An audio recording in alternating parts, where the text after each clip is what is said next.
देखिए, बिहार में स्वास्थ्य व्यवस्था पर कई बार सवाल उठ चुके हैं। एबीपी न्यूज ने आपको खबर दिखाई थी कि किस तरह बिहार के मुजफ्फरपुर में अस्पताल की लापरवाही की वजह से 16 लोगों की आंखों की रोशनी छिन गई थी। 16 लोगों को अपनी आंख गंवानी पड़ी थी। एबीपी न्यूज पर खबर दिखाए जाने के बाद लगातार असर हो रहा है। अब इस मामले में स्वास्थ्य विभाग की टीम की जांच रिपोर्ट आ गई है।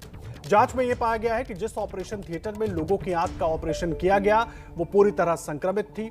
संक्रमण की वजह से लोगों की आंखों की रोशनी गंवानी पड़ी। सीधी लापरवाही अस्पताल की। जिस ऑपरेशन थिएटर में वो ऑपरेशन किया गया वो पूरा ऑपरेशन थिएटर ही संक्रमित था और उसी संक्रमण की वजह से उन 16 लोगों को अपनी आंख की रोशनी गंवानी पड़ी, जो अब कभी नहीं देख पाएंगे। प्रकाश लगातार हमारे साथ जुड़े हुए। प्रकाश, एक के बाद एक इस तरह के मामले हम देख रहे हैं। जब जांच रिपोर्ट में खुलासा हो गया कि आंख के ऑपरेशन में गंभीर लापरवाही बरती गई है, तो जो दोषी हैं उनके खिलाफ अब आगे क्या कार्रवाई होगी? और दूसरा, स्वास्थ्य व्यवस्था को दुरुस्त करने के केवल दावे ही होते रहेंगे क्या?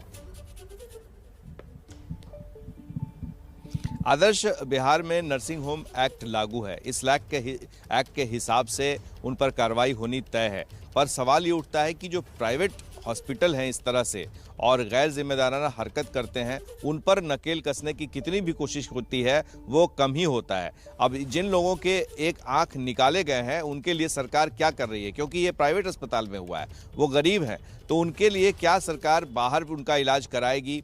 या फिर बहुत सारे ऐसे काम हैं जो पूरी तरह से उन पर ही आश्रित थे पूरा परिवार, तो उनके परिवार के लिए क्या सरकार कुछ करेगी? एक तो ये है जो सामाजिक स्तर पर और उन्हें आर्थिक स्तर पर सहायता देने की जरूरत है, और दूसरी कि कार्रवाई के नाम पर क्या इसी तरह से फिर जैसे पहले होता रहा है, क्योंकि लापरवाही को साबित करना, फिर इस पर कानूनी कार्रवाई, कानूनी शिकंजा, एफआईआर के बाद उन डॉक्टर्स को शिकंजे में लाना, उनको जेल भेजना, या क्या जानबूझकर लापरवाही की गई थी या किसी की बदमाशी थी, ये सब कुछ जांच होने के बाद ही पता चलेगा कि उस प्राइवेट हॉस्पिटल पर किस तरह से नकेल कसा जाएगा। और इस तरह की घटना आगे ना हो, इसके लिए क्या सरकार कदम उठाती है, एहतियात के तौर पर भी, सुरक्षा के तौर पर भी।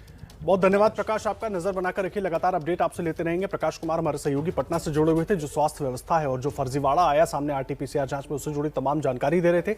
सवाल यह है कि इस तरह की लापरवाहियों पर रोक कब लगेगी? इससे जुड़ा हर अपडेट एबीपी न्यूज पर आप तक आगे भी पहुंचाते रहेंगे।